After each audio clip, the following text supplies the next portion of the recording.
Hey, how's it going guys, thankyou here, back with another video on Marvel Contest Champions, and welcome to the second episode of my series 3-Minute Champ Guides. This episode is going to be on the phasing dimension shifting Ghost. Ghost has a critical rating of 19.2%, a critical damage rating of 200.6%, an 11% armor rating, and a 52.6% block proficiency. She is tagged as a villain, size small, and metal, meaning she is vulnerable to magnetism. Now Ghost is probably one of the most complicated champs to master playing, as you have to play with her unlike any other champs. In this video I'm going to be summarizing and showing examples of how to use her most effectively. In this video I'll be using my rank 3 4-star Unawakened Ghost. Her being unawakened does not affect her damage capabilities, which makes her such an amazing option for rarely duped champions like 6 stars. Now Ghost's abilities focus on the 3 main buffs. She can gain Cruelty, which increases critical hit damage, Precision, which increases her crit rating, and Fury, which increases her attack. When combined, these buffs can give some huge damage and make her a viable option for long fights like Realm of Legends and Labyrinth of Legends. Ghost also gains a large amount of utility from her phasing ability, which acts similar to a more reliable version of Hood's invisibility buff. While phasing, she cannot be hit, however she can take blocked hits so it doesn't act like a natural evade. This can be used to do some fun new stuff like Evade War Machine Special 1.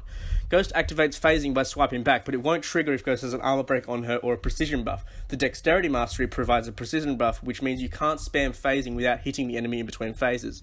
Also, while phasing, Ghost will convert any damage over time debuffs into a Fury lasting 5 seconds, making her a good option for the occasional biohazard node. By phasing, Ghost gains a precision buff which guarantees her next hit to be a crit. This is where a large amount of Ghost damage output comes from, as she can't actually land a critical hit without it. Ghost can also be a counter for many evading champions, as their critical hits cannot be evaded. Non-critical hits have a 10% chance to gain a temporary Cruelty buff that lasts 20 seconds, which can later be converted to a permanent buff using her special 3. These Cruelty buffs can stack up to a max of 5 charges, but can later be converted into 5 passive charges that don't count towards the original max of 5. By performing a heavy attack, Ghost has a 50% chance to gain a Fury. Over a 2-hit heavy attack, she has the potential to gain 2 Furies, increasing her attack for 10 seconds.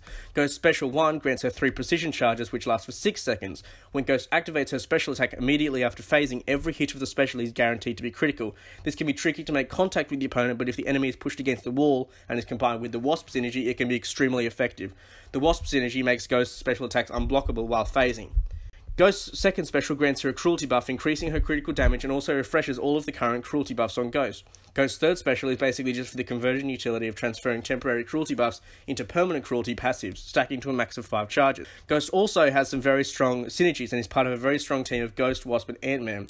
Her synergy with Ant-Man gains her a 15% attack boost for each buff on Ghost. With Wasp, all of her specials are unblockable when triggered while phasing, and with Hood, she can't take any damage while phasing. Okay, I think that's going to do it. I'm pretty sure I've covered everything, but if you have any questions or anything I've missed out, then leave it in the comments below. Hope you've enjoyed this video and have learned something new about Ghost. If you liked it, then be sure to like, subscribe, and comment about which champ you'd like to see in the next 3-minute champion breakdown. Thanks for watching. See ya.